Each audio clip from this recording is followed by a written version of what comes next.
같이 사도신경 하심으로 우리들의 신앙을 함께 고백하시겠습니다. 전능하사 천지를 만드신 하나님 아버지를 내가 믿사오며 그 외아들 우리 주 예수 그리스도를 믿사오니 이는 성령으로 잉태하사 동정녀 마리아에게 나시고 본디오 빌라도에게 고난을 받으사 십자가에 못 박혀 죽으시고 장사한 지 사흘 만에 죽은 자 가운데서 다시 살아나시며 하늘에 오르사 전능하신 하나님 우편에 앉아 계시다가 저리로서 산자와 죽은 자를 심판하러 오시리라. 성령을 믿사오며 거룩한 공예와 성도가 서로 교통하는 것과 죄를 사하여 주시는 것과 몸이 다시 사는 것과 영원히 사는 것을 믿사옵나이다. 아멘. 네, 오늘 하나님께 올려드릴 찬송은 찬송가 400장, 찬송가 400장 험한 시험 물속에서입니다. 네, 찬송가 400장 네, 함께 찬양 드리시겠습니다.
우리에게 주신 하나님 말씀은 누가복음 5장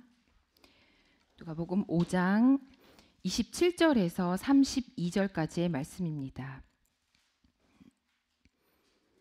누가복음 5장 27절에서 32절 말씀 찾으셨으면 함께 읽겠습니다. 그 뒤에 예수께서 나가셔서 레위라는 세리가 세관에 앉아 있는 것을 보시고 그에게 말씀하셨다. 나를 따라오너라. 레위는 모든 것을 버려두고 일어나서 예수를 따라갔다. 레위가 자기 집에서 예수에게 큰 잔치를 베풀었는데 많은 세리와 그 밖의 사람들이 큰 무리를 이루어서 그들과 한 자리에 앉아서 먹고 있었다.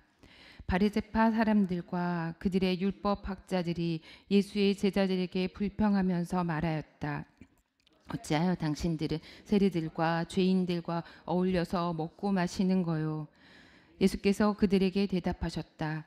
건강한 사람에게는 의사가 필요하지 않으나 병든 사람에게는 필요하다. 나는 의인을 부르러 온 것이 아니라 죄인을 불러 회개시키러 왔다. 아멘. 네, 오늘도 예배와 기도의 자리로 나오신 여러분 모두를 환영하고 축복합니다. 네, 요즘 이렇게 아침 저녁으로 날씨가 많이 싸늘해진 것 같습니다. 환절기 감기도 조심하시고 건강 관리도 잘 하시기 바랍니다. 사람마다 몸이 그 약한 부분들이 다들 다르신 것 같습니다. 어떤 분은 면역력이 떨어진다 하면 바로 목이 칼칼하고 편도선부터 부으시는 분들도 계신 것 같고, 또 어떤 분은 몸이 좀 안 좋다 하면 입안에 막 이렇게 입병이 나시는 분들도 계시더라고요. 또 어떤 분들은 뭐 이렇게 소화가 안 된다, 몸이 좀 안 좋구나 이러신 분도 계시고, 또 뭐 피부에 뭐가 생기거나 뭐 건조해진다거나 이렇게 오시는 분들 계신 것 같습니다. 저는 이제 기관지가 좀 약한 편이라 보니까 이렇게 환절기 되면 비슷하게 저랑 이렇게 목 이렇게 간질간질 하시구나, 이제 기침하시구나 하는 분들 저도 이제 같은 마음으로 보고 있는데요. 그리고 다들 이렇게 아픈 증상들도 다르고, 또 아프면 우리가 또 병원도 가고 약국도 찾지요. 약사에게 증상을 말해서 약을 열심히 받아서 먹기도 하고, 뭐 때로는 다치면 뭐 붙이고 뭐 바르기도 합니다. 의사에게 진단을 받고 또 병이 낫기 위해서 치료를 받고 또 애를 쓰기도 합니다. 오늘 예수님께서 건강한 사람에게는 의사가 필요하지 않으나 병든 사람에게는 필요하다. 나는 의인을 부르러 온 것이 아니라 죄인을 불러서 회개시키러 왔다 하고 말씀하십니다. 건강한 사람에게 의사가 필요하듯이 죄인을 위해 오셨다. 죄인을 불러 회개시키려고 오셨다 말씀하십니다. 저는 죄인이 아닌데요. 저는 뭐 그렇게 뭐 죄를 지은 게 없는데요. 그러면 나를 위해서 예수님이 오신 건 아닌가? 나는 죄를 안 지었으니까 뭐 혹 이렇게 생각할지도 모르겠습니다. 예수님이 죄인을 위해 오셨다라는 말이 내가 죄인이 아닌데 라고 생각을 한다면 그 말씀이 사실은 마음에 와닿지도 않고 믿을 수도 없고, 그러니 사실은 그 은혜도 알 수 없습니다. 죄에 대한 이야기를 하려면 우리가 아담과 하와의 이야기부터 이제 시작이 돼서 선악과에 대한 이야기들을 생각하게 됩니다. 아담과 하와가 하나님께서 금하신 선과 악을 알게 하는 그 나무의 실과를 먹어서 죄가 이 인간 세상에 들어왔다고 하는데, 그 원죄가 나랑은 또 무슨 상관인가? 그건 아담 잘못이고 하와 잘못인지 그게 나랑 무슨 연결이 돼 있나? 그게 도대체 무슨 나의 죄란 말인가? 이렇게 또 생각할 수도 있을 것 같습니다. 우리는 하나님께서 주신 자유 의지를 가지고 하나님께 순종하는 삶이 아니라 불순종의 자리로 계속해서 가려고 하는 본성을 가지고 있기 때문에 우리는 죄인인 것입니다. 선악과를 먹은 아담과 하와가 바로 저이고 여러분이고 또 우리 모두인 것입니다. 선과 악을 판단하는 기준은 하나님께만 있고, 또 우리의 창조주 되신 하나님과 동행하는 삶을 우리가 살아야 되는데, 우리가 자꾸만 하나님 없이도 살 수 있는 것처럼 그렇게 살아갑니다. 하나님 대신 우리가 스스로 선과 악까지 결정하려고 듭니다. 하나님이 이 세상과 인류 역사를 주관해 가시고 우리 모두의 생사화복을 주관하시는 유일한 분이신데, 우리는 어쩌면 하나님의 권위를 인정하지 않으며 살아가는 모습들이 우리 안에 다 있는 것입니다. 내 자신이 내 삶의 주인이고, 내 인생이 내가 그냥 다 이렇게 컨트롤해서 할 수 있는 것 같고, 내 중심에 내가 있는 것 자체가, 나의 주인 되시고 내 삶의 주관 되시는 하나님을 중심에 모시지 못하고 살아가려는 그 모습이 나는 죄인일 수밖에 없구나 라는 것들을 깨닫게 해주는 모습일 수 있겠습니다. 오늘 말씀에 유대인들에게 죄인 취급을 받았던 레위가 나옵니다. 레위는 당시 세리였기 때문에 경제적으로는 뭐 얼마나 풍족했는지 우리는 알 수 없지만 많은 사람들에게 괄시를 받고 또 스스로도 죄인처럼 생각하면서 살았던 사람으로 보입니다. 오늘 본문 누가복음에서는 지금은 레위로 나오지만 이 이후에는 마태라는 이름으로 불리게 됩니다. 이 마태라는 이름으로 불리게 될 레위가 예수님의 사도로 부름받은 모습이 오늘 이렇게 기록되어 있고 저희가 함께 봉독을 했습니다. 레위는 예수님이 부르시기 전까지는 세관에 앉아서 백성들에게 세금을 걷던 그런 세리였습니다. 레위가 이제 히브리식 이름인 거고 마태는 헬라식 이름입니다. 예수께서 레위라는 세리가 세관에 앉아 있는 것을 보시고 이렇게 말씀합니다. 보시고라는 이 단어가 관심을 가지고 주의 깊게 응시하며 관찰하는 것을 의미하는 동사가 쓰여졌습니다. 주의 깊게 관찰하셨다는 것입니다. 그냥 이렇게 쓱 보신 게 아니고 계속 보셨던 것입니다. 그 레위를. 당시 가버나움을 선교의 거점으로 삼으셨던 예수님은 레위가 일하던 그 세관 곁을 아마 많이 지나치셨던 것 같습니다. 그때마다 레위를 주의 깊게 살펴보셨던 것입니다. 예수님께서는 그가 비록 사람들로부터 미움을 받았던 세리라는 직업을 가졌지만 그 마음은 진실하고 하나님 나라를 기다리는 자였던 것을 파악하셨던 것 같습니다. 뭐를 보셨다라고 하셨냐면요. 세관에 앉아 있는 것을 보시고 세관에 앉아 있는 것을 보시고 예수님께 부름받을 때까지 자기가 일하는 곳에서 줄곧 일을 해왔으며 또 부르시는 그 순간에도 자기에게 맡겨진 일을 성실하게 하고 있었다는 사실을 보여주는 단어이기도 합니다. 당시 세리라는 직업이 매국노 같이 사람들에게는 괄시를 받고 미움을 받는 자리에 있었던 자리지만 레위라는 사람 자체가 그런 나쁜 사람은 아니었던 것 같습니다. 예수님의 제자로 삼으실 만큼 그 됨됨이가 그 마음 씀씀이가 달랐던 것입니다. 예수님께서 나를 따라오너라 라고 하신 그 말씀에 28절에 보면 레위는 모든 것을 버려두고 일어나서 예수를 따라갔다고 기록합니다. 모든 것을 버려두고 예수의 부르심을 듣자마자 잠깐만 생각 좀 해볼게요. 조금 제가 이거 좀 처분하고 또 이런 그동안 해왔던 것들이 있으니까 좀 정리할 시간 좀 주시고 이런 게 아니었고 즉시 모든 것을 버려두고 예수님 알겠습니다. 예수님을 따라가겠습니다. 이랬던 것 같습니다. 예수님의 부르심을 듣자마자 세리로서 보장됐던 그 경제적 안락함을 다 버리고 아무런 세속적인 보장도 없는 예수님 머리 둘 곳도 없으셨잖아요. 그 끼니 어떻게 되셨나 정말 세속적 보장이 하나도 없었던 그 예수님을 즉시 따랐던 것입니다. 예수님께서 미리 간파하신 대로 그가 하나님 나라를 평소에 소망하던 자였으며 영적 가치를 위해 육적인 안락함은 버릴 수 있는 결단력을 갖춘 그런 사람이었던 것입니다.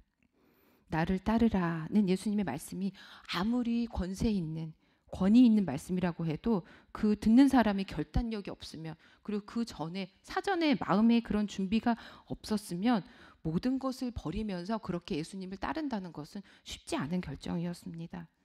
깨끗하지 못한 돈과 떳떳하지 못한 직업 그리고 그 동족들 사이의 질시와 증오 그리고 하나님에 대한 죄책감 이런 것들로 인해서 레위는 그동안 심히 갈등하고 괴로워했던 것입니다. 그때 예수님이 찾아온 것입니다. 레위는 자신을 찾아온 예수님을 만난 후에 자신의 인생의 가치를 더 이상 재물에 두지 않고 예수님에게 고정시킵니다. 그러면서 29절에 자기 집에서 예수에게 큰 잔치를 베풀었는데 예수님을 따르기로 하고 큰 잔치를 베풉니다. 자기 집에서. 마태는 예수님의 부름을 계기로 자신의 부끄러운 직업을 버리고 예수님의 제자로서의 삶을 살 수 있게 된 데에 기쁨과 감사를 표시하기 위해서 예수님을 위해 집으로 많은 사람들을 초청해서 큰 잔치를 벌립니다. 이 잔치는 예수님을 영접하는 잔치였으나 동시에 많은 사람들을 초청해서 많은 사람들을 더불어 또 기쁘게 했던 잔치였습니다. 구원받은 기쁨을 혼자서만 누린 것이 아닙니다. 네, 좋아요, 예수님 당장 가요 하고 그냥 가버린 게 아니라 이 기쁨을 주체할 수가 없어서 자리를 열고 사람들을 막 초대해서 그 기쁨을 함께한 것입니다. 그 잔치 자리에 레위의 그 기쁨과 더불어 예수님의 그 구원의 복음이 또 전파되는 그런 복된 자리가 되었을 것입니다. 29절에 또 많은 세리와 그 밖의 사람들이 큰 무리를 이루어서 라고 나옵니다. 여기서 죄인들, 우리가 죄인들이라는 말씀이 성경에 많이 쓰여져 있는데 여기서는 꼭 이렇게 세리도 그렇고 성경에서 말하는 죄인들 중에 많은 부분이 사법적인 의미에서 그런 범법자라기보다는 그 당시 이제 종교 지도자들이 죄인 취급을 했던, 소외되고 꺼림직하게 여겼던 세리와 같이 그런 종교적 사회적 의미에서의 그런 경건치 못한 사람들을 주로 죄인이라고 또 많이 이야기도 했습니다. 30절에 바리새파 사람들과 그들의 율법학자들이 예수의 제자들에게 불평하면서 말하였다. 어찌하여 당신들은 세리들과 죄인들과 어울려서 먹고 마시는 거요? 이렇게 반문을 합니다. 바리새파 사람들은 죄인들이라고 했던 그런 사회적 종교적인 죄인들과는 전혀 다른 사람이었죠. 자기들만이 어떻게 보면 가장 선하고 실제로 바리새파 사람들은 경건하게 살기 위해서 굉장히 많은 노력을 한 사람들이기도 하지요. 그들은 예수에 대한 호기심을 가지고 혹은 예수님에 대한 그런 적대감으로 책을 잡기 위해서 그 잔치가 벌어진 레위의 집 근처에서 아마 서성이고 있었던 것 같습니다.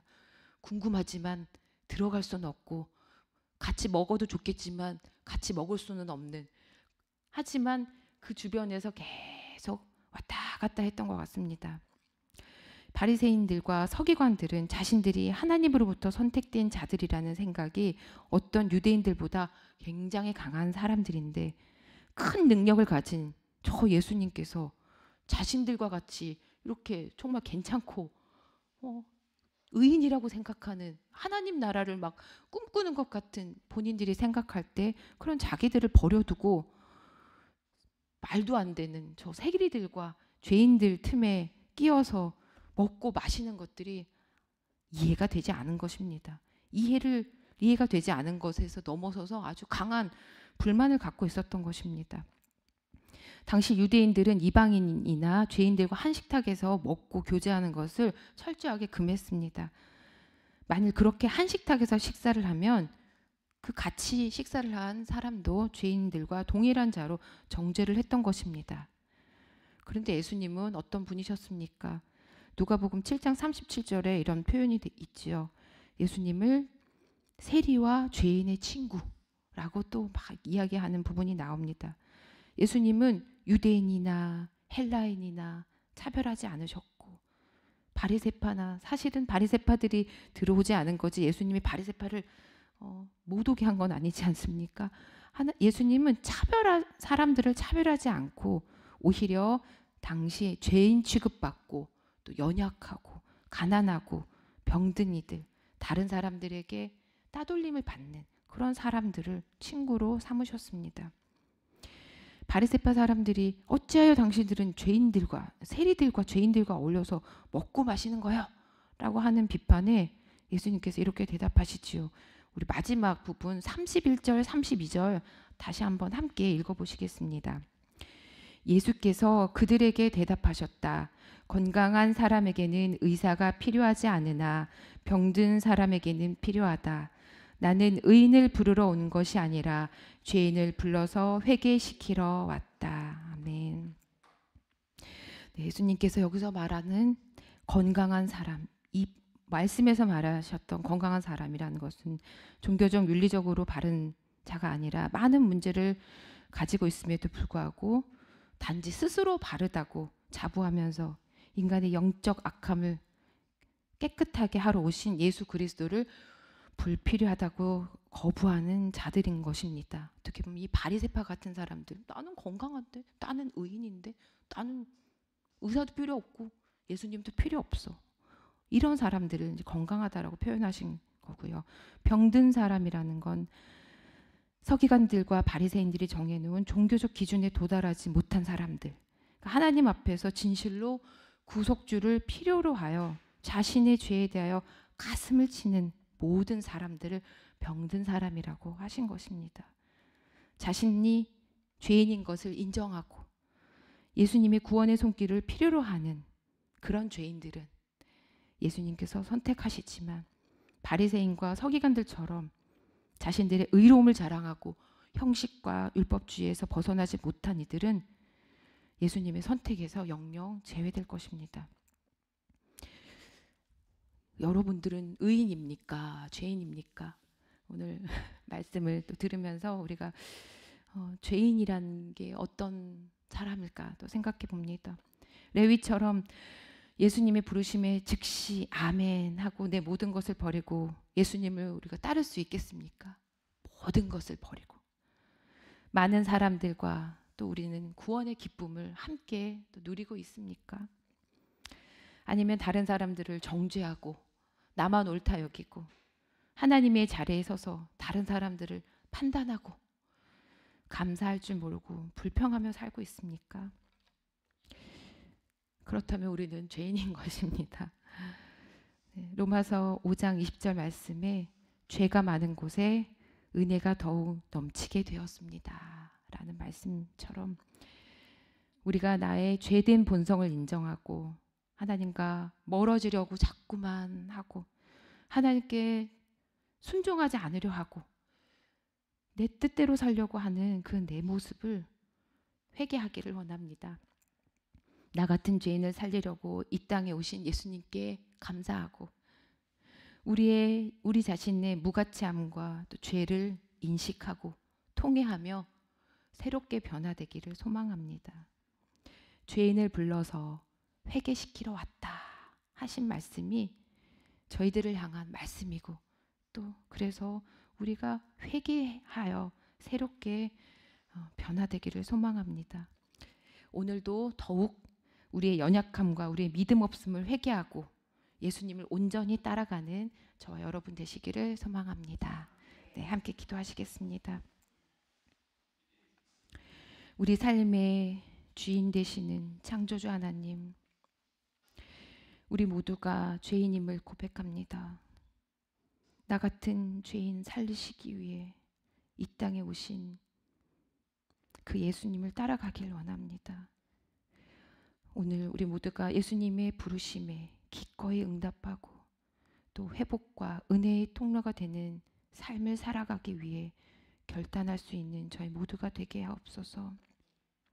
오늘 또 주신 이 새날 죄인된 나를 의롭다 칭찬해 주시는 그 은혜에 깊이 감사하는 하루가 되게 하옵소서. 우리를 죄에서 구원하신 우리 주 예수 그리스도 이름으로 기도드립니다. 아멘. 하늘에 계신 우리 아버지여, 이름이 거룩히 여김을 받으시오며 나라의 마옵시며 뜻이 하늘에서 이룬 것 같이 땅에서도 이루어지이다.